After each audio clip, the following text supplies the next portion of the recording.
Hello, YouTube, and welcome back to Brewing with Magic. Well, it's another day of Innistrad Midnight Hunt spoilers, so that means we got Will with us. How are you doing today, bud? Great. Hey, everybody.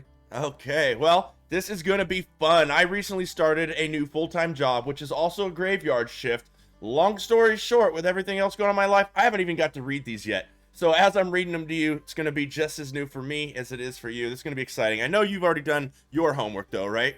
I did. Okay, good. Somebody's got to do it over here. So, well, before we get into it, though, we just want to thank all of you out there who have hit that subscribe button so far and become a Brew Crew member. It means the world to us. The channel is growing so fast. You all are so amazing. And because we appreciate it so much, we're going live September 24th at 8 p.m. Central Standard Time to give away all kinds of fun goodies, including not one, but 2 boxes of Innistrad Midnight Hunt. So check the description down below. And if you haven't already, you're still eligible. As long as you're a subscriber when we go live, you can also be in the drawing. So make sure you hit that subscribe button, hit the notification bell, and make sure you join us there. So let's get into it, Will. First, we have Elisa, Forgotten Archangel, 1 black, 2 white, 2 colorless. It is a legendary creature angel, 4/5 body, flying, and lifelink. I like all that so far. Whenever another non-token creature you control dies, return that card to its owner's hand at the beginning of the next end step. If a creature an opponent controls would die, exile it instead. Okay. Angels just got a big bump. Tell me about this. This is a great card for Angels. Like, if you are building an Angel deck, say Orzhov Angels, right, to fit it all in there, I'm super stoked. I mean, think about the creatures you're already affecting, right? You have Righteous Valkyrie, Youthful Valkyrie, you have even Legion Angel if you want to throw that into the mix. But I love this card because of what its text is, and it's on the high end. So, you know, right when you drop it at the end of the curve, you've already done hopefully all of your smaller angels, so it like fits into that spot. But the delayed trigger on this effect is really cool. So whenever a non-token creature you control dies, return that card to its owner's hand at the beginning of the next end step. So if you wipe the board on this and Lisa dies, she basically protects the rest of your creatures for that turn, which is super awesome. I mean, again, you know, you're not losing them, so you still have them, which is what the bonus really is. It's a 4/5 with lifelink. So, I mean, what is one of the major threats that we're seeing in the air? Goldspan Dragon. So this stops the Goldspan dead in its tracks. So I think that's pretty cool. And then I love it because I feel like it's a really good combination card with Rampage of the Valkyries. Because whenever you're playing or an angel dies, they have to sacrifice one of their creatures. Now your creatures, you're getting it. They're exiling theirs. So you're like 2 for 1ing with her. And it kind of really is one of those cards can do more mechanics. It's like, so you build a Mardu deck around it. Imagine doing like your own sack mechanic with her on the board, if possible. I know this is a long shot, but say you're doing all of like, you know, eye twitching and you're like killing an eye twitch. Well, the eye twitch comes back, you have it again, and now you sack it. I was even thinking it goes good with the Lord, the one that where you can like sack your own creatures, make a 3/6, and it'll attack and hit you for 6. Well, now those creatures that you sack to do that, they come back to your hand. And it shuts down, it seems like it shuts down their eye twitch, shuts down their shambling ghasts, it shuts down anything that they want going to the graveyard because it gets exiled instead and they don't get those triggers. I like it. Yeah. I like it a lot. Okay, well, next we have Curse of Silence. It's 1 white, enchantment or a curse. Enchant player. As Curse of Silence enters the battlefield, choose a card name. Spells with the chosen name enchanted player cast cost 2 more to cast. Whenever enchanted player casts a spell with the chosen name, you may sacrifice Curse of Silence. If you do, draw a card. I don't know a lot about curses yet, haven't got to play with them. I know we've talked about one before. This only costs 1 white mana to cast, so I don't know. I don't see anything super crazy going on here, but show me exactly what you're thinking. Yeah, so this card, out of all the curses so far, it's probably not one of my favorites, but it does fit into more of like a Hate Bears deck. So if we're already seeing some of these cards in existence right now with Paladin class, Elite Spellbinder, Redain, Archon, Emria, like all of these cards help slow the process, maybe make you only cast 1 spell, making things cost more. So I mean, it could be good in those kind of decks where you're kind of like taxing your opponent and you're trying to take over to win. Especially if you're naming cards that'll like, you know, board wipe you or things along those lines and make it a little bit more expensive. So say on the high end with like Blood on the Snow, you're dropping this, you're making that cost 2 more. I mean, you're making it really ineffective for them to really kind of like take over the game. So that's how I kind of see it sitting in that one. The best thing I can say is this card might be able to get you out of jam, but we have to see what other cards they release that might be in that Hate Bears mechanic. Got it. Okay. Well, you actually, when you were talking about that, made me think that if mono white aggro is still a thing after rotation, then maybe this fits in the double spell side of things because it's so easy to use and, just gives you all kinds of different advantages in that kind of deck. Now, that being said, I have a feeling the entire meta is about to shake up the standard 22 meta. I don't think it's going to look anywhere near the same, but maybe that works in that shell. Okay, next, let's go to one that I'm probably going to have a hard time saying. No, I'm just kidding. Indomitable Adversary. I did it! I said big words. 1 white, 1 colorless for a creature, human scout. It's a 3/1 with lifelink and a lot of text. When Indomitable Adversary enters the battlefield, you may pay 1 white and 1 colorless any number of times. When you pay that cost 1 or more times, put that many courage counters on Indomitable Adversary. Creatures you control get +1/+1 for each courage counter on this card. Okay, so basically this is a early game that scales perfectly into late game card for creature decks. Yep. It's a built-in anthem. It's an anthem that gets bigger and bigger.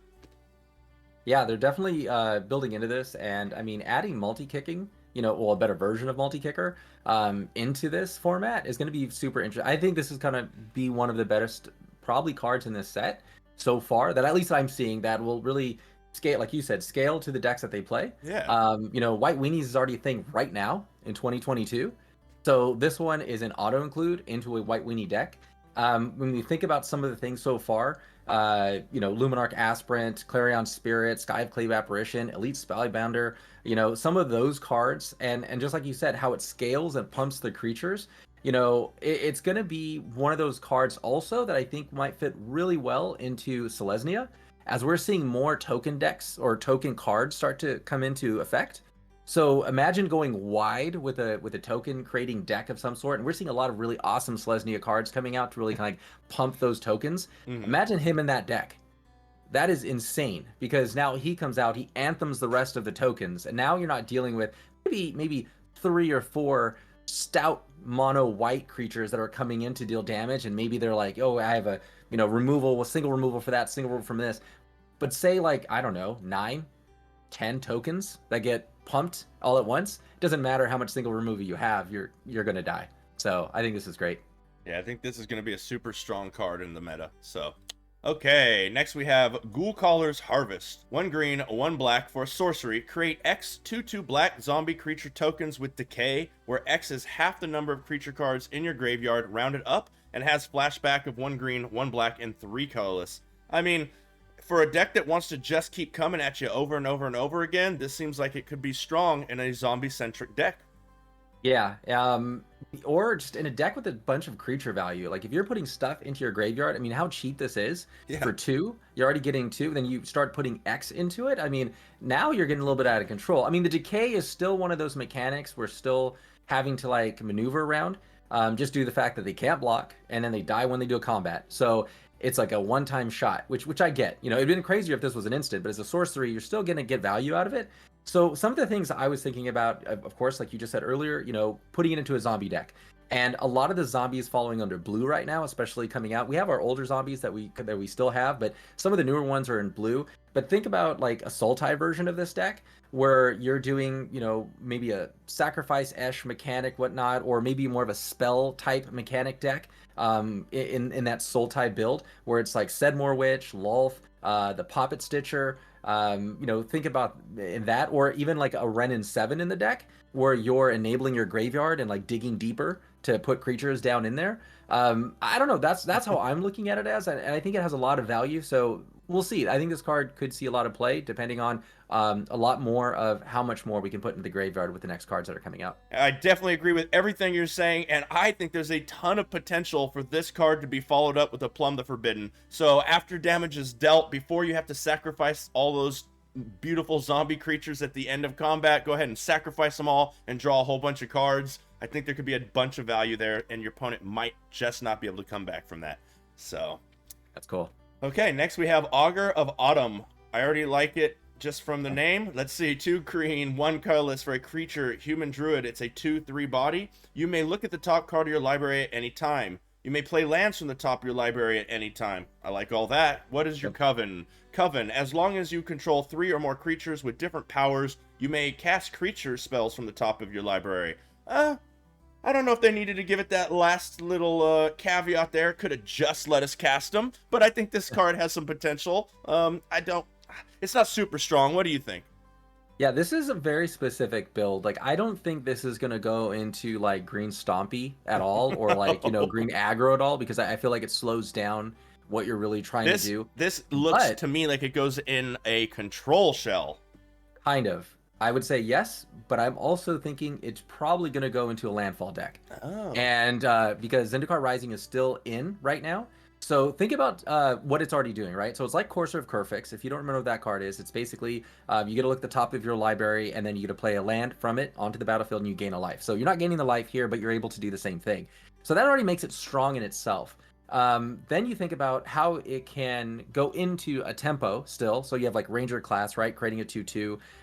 You have like Druid class, which also lets you play extra lands. So the extra lands part for Druid class, I think, is stronger in this set. But think about it with like Scoot Swarm or Feldar Retreat or Lotus Cobra or any of those cards. So not only are you playing off the top, but if you have like a Druid class in there, you can pay an extra land per turn. So you're kind of pushing yourself even farther in. And then with those decks particular, you're going to have a range to get all different powers. So with that said, now not only can you play the land on top, but you can play the creature on top as well. So if you're playing in landfall, I think this card is going to fit in like amazingly well.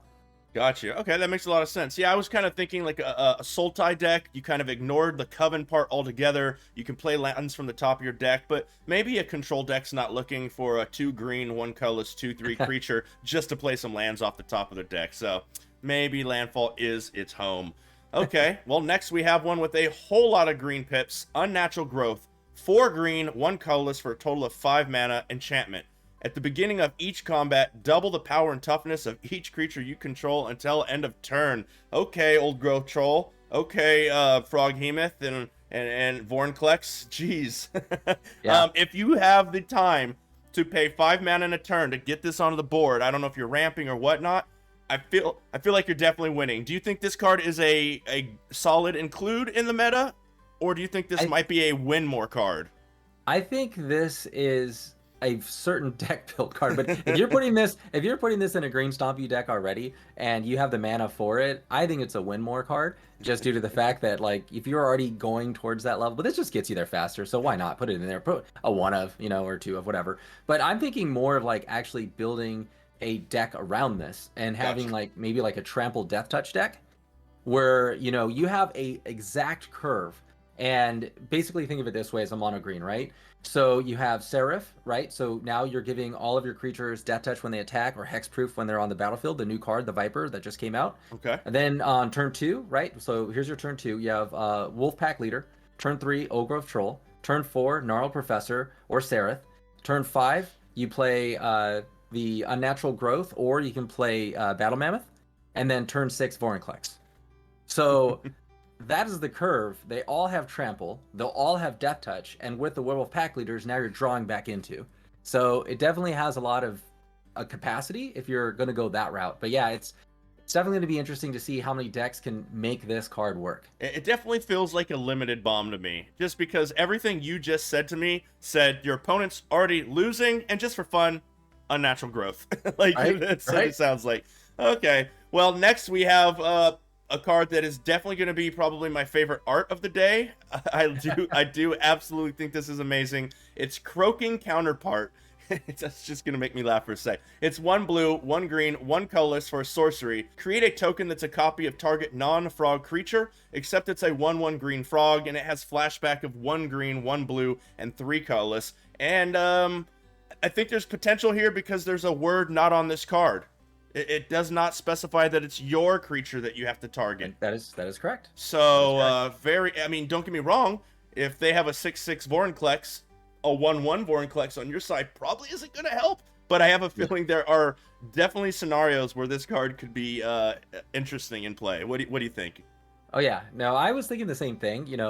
Depending on what deck they're playing, maybe you do need to copy something of theirs. It's going to be a 1/1, but maybe it has a static ability that really is Like going to affect the like game. a 1/1 Goldspan Dragon.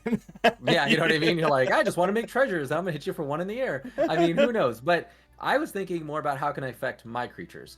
So in this case, I was thinking, like Scoot Swarm, right? When it comes onto the battlefield, you're like, okay, this is not anything great at the moment until you start getting your lands a little bit higher and you start making more Scoot Swarms.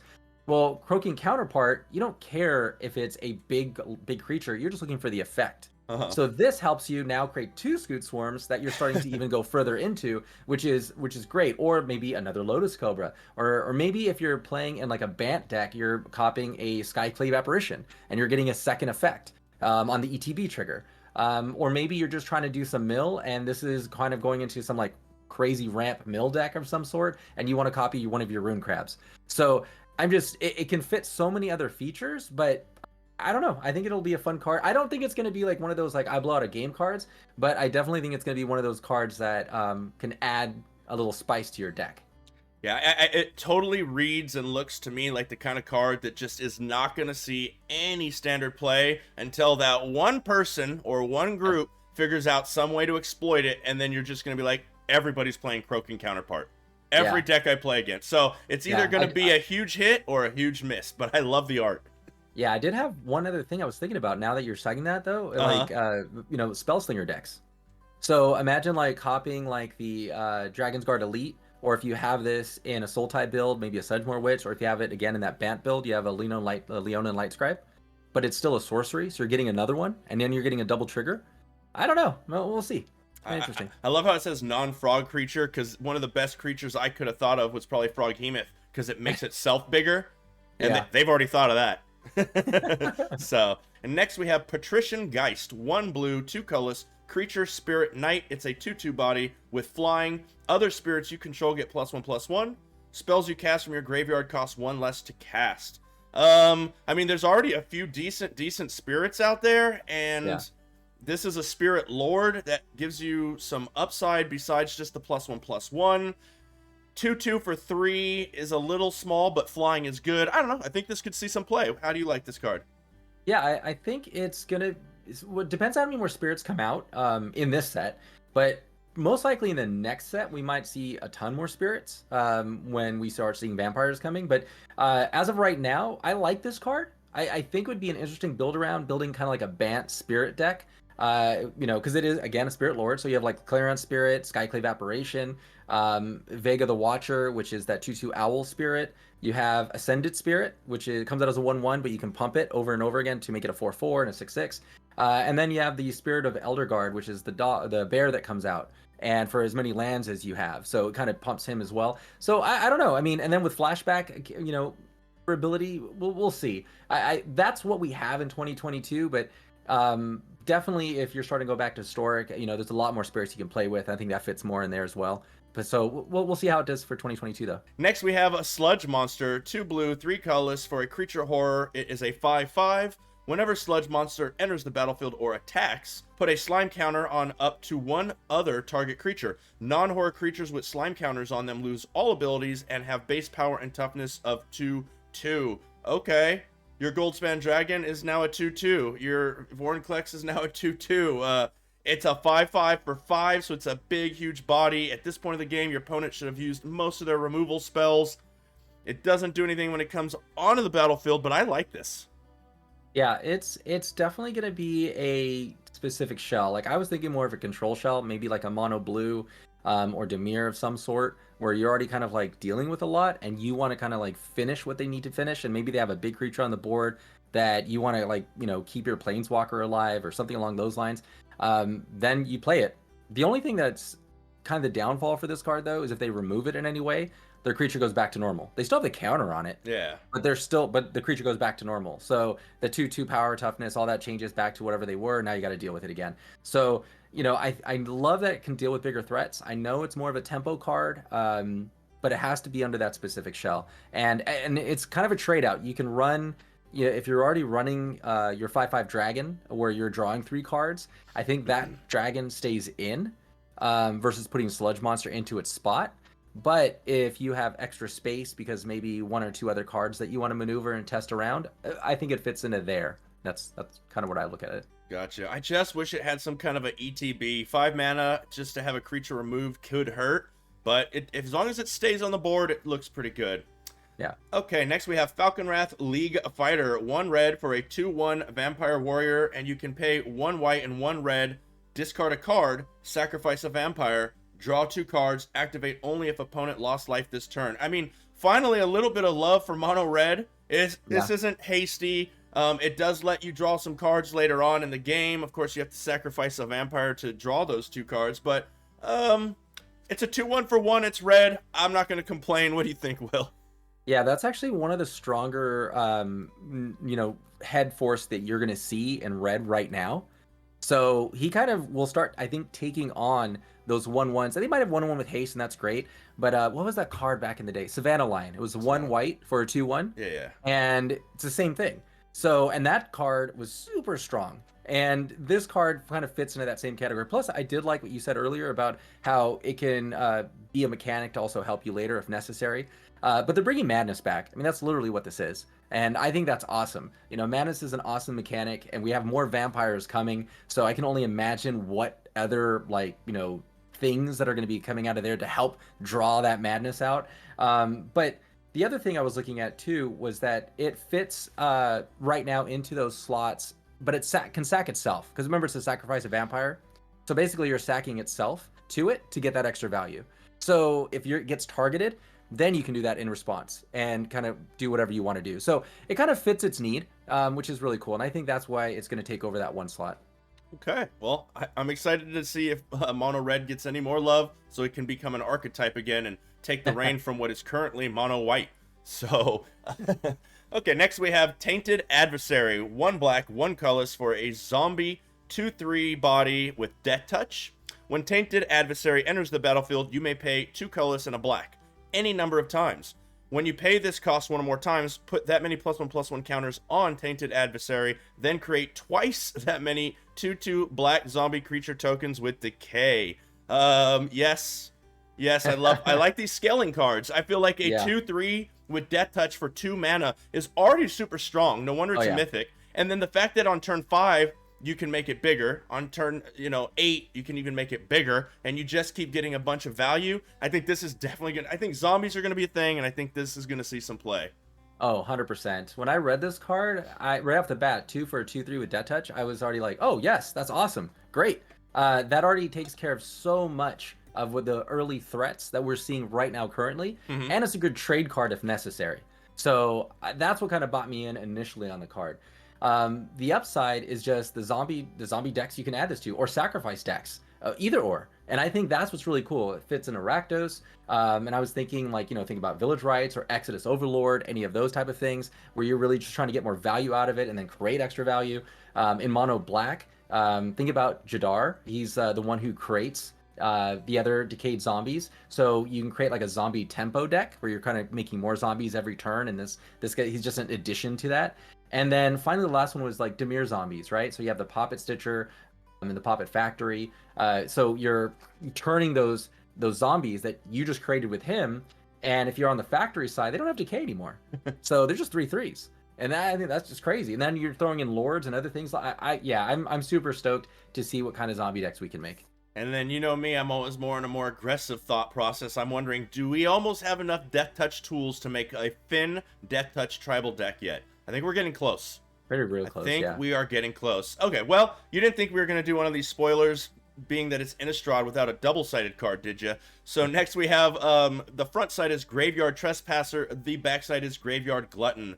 Graveyard Trespasser is 1 black, 2 colorless for a human werewolf with a 3/3 body. Has ward, discard a card. I already like that. I already see discard decks becoming a thing, and this is just making them stronger. Whenever Graveyard Trespasser enters the battlefield or attacks, exile up to 1 target card from a graveyard. I like that a lot right now. If a creature, especially with all this blood on the snow going around, let's get rid of those things. If a creature card was exiled this way, each opponent loses 1 life and you gain 1 life, and it is daybound. The backside, Graveyard Glutton, is a 4/4 body, ward, discard a card. Whenever Graveyard Glutton enters the battlefield or attacks, exile up to 2 target cards from a graveyard. For each creature card exiled this way, each opponent loses 1 life and you gain 1 life, and it is Nightbound. So, a 3/3 for 3 that becomes a 4/4 that has Ward, discard a card, and has that little they lose a life, you gain a life caveat. I think this card is going to be definitely played, but in a very specific shell around a discard deck. Am I right or wrong? 100%. 100%. I mean, if you wanted to try to jam this into a werewolf deck and you wanted to go 3 colors, you could. I just don't think you're going to see the same value. Yeah, there's better werewolves for that situation. Yeah. So in this case, when I was looking at it, I mean, you think about like Westgate Regent decks in general. Like, so they already have to discard to take care of that, and you're building around a discard mechanic, Tergrid. So if you have Tergrid in the deck, then now you're also getting their stuff. And if they want to target either this or your Westgate Regent, they have to discard a card, which feeds into Tergrid. So all of that's really fun. And then you think about the smaller creatures that you can build around as well. So Acquisition Agent, Elderfang Disciple, and then some of the major cards that we're seeing right now, like Go Blank, Inscription of Ruin, and Devour Intelligence. So all of those cards help push everything out of their hand, and then they have to deal with this. And the cool part is, so Westgate Regent put them on a time clock. So you're hitting him, trying to kill him in like maybe 3 turns. Whereas in like the Graveyard Trespasser or the Graveyard Glutton, when they're swinging and you've already discarded their whole hand, if they're playing anything with flashback, you've also destroyed that side of their game too. So not only are you wrecking their hand side, but you're wrecking their secondary game side too. So I think this card's going to be strong in those kind of decks. I love it. I love it. Okay, and next we have Pithing Needle. I have played Magic long enough to know this is a reprint, and it has definitely won some games in the past. 1 colorless mana for an artifact. As Pithing Needle enters the battlefield, choose a card name. Activated abilities of sources with the chosen name can't be activated unless they're mana abilities. It's probably going to see a little bit of play. This is probably a best of 3 card, not a best of 1 card, because it's typically a sideboard card. If there's a card running rampant in best of 1, this could be a 1 or 2 of in those decks. I know it's a good card, but talk to me. What are you thinking?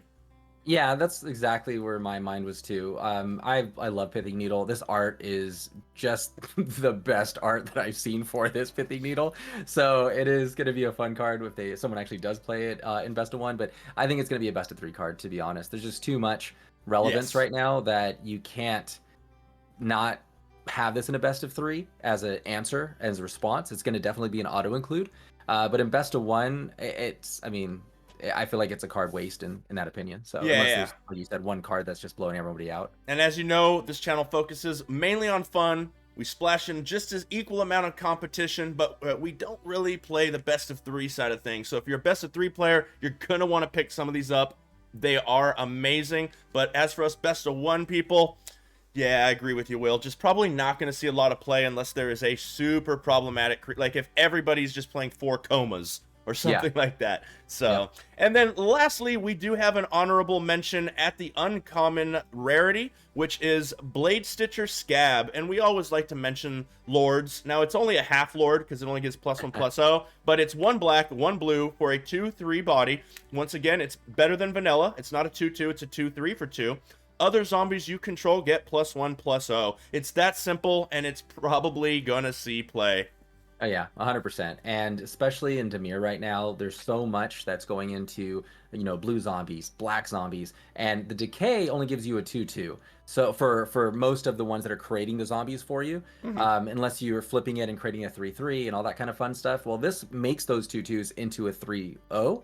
So, or 3/2, I mean. So when they're swinging, now you're really having to deal with a major threat. So that's where I think, and again, it just fits into the curve, into those zombie decks. So I'm super excited. Like I said, zombie decks are going to be a thing, and vampire decks with an S set are going to be a thing, and this is going to be really fun. I love Innistrad. Everybody loves on Innistrad. It's definitely one of the most popular sets that have ever come out, and I think Wizards is doing a great job with this version of it. So, well, as always, that was a blast. Do you have anything else to say to our amazing brew crew before we go for the day? Yeah, I just want to say thank you, everybody. I know that you don't always see my face on the screen, but know that I'm working as hard as I can just to make sure that these decks are fun, competitive, and you get some, great content.